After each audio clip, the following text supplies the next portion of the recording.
ഇതാണ് ഇവൻ്റെ പല്ല്. ഇത് ക്രോസാണ്. രാജപാളയത്തിൻ്റെയും നാടൻ്റെയും ക്രോസാണ്.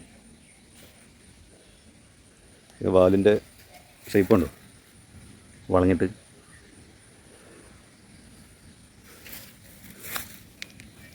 നേരെ നിൽക്കടാ, നിൽക്കുന്നു നേരെ നിൽക്ക്.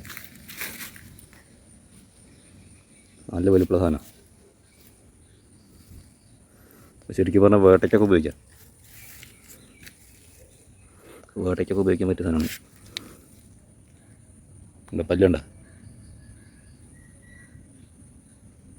വളഞ്ഞ. സാധാരണ നാടൻ നായ്ക്കൾക്ക് ഇങ്ങനെ ഇത്രയും വളഞ്ഞ വലിയ പല്ലുണ്ടാവില്ല. ഇത് വേട്ടയ്ക്ക് ഉപയോഗിക്കാൻ പറ്റിയ സാധനം. ഞാനിവനെ ടൈഗർ എന്ന് വിളിക്കാറ്. Tiger, come on.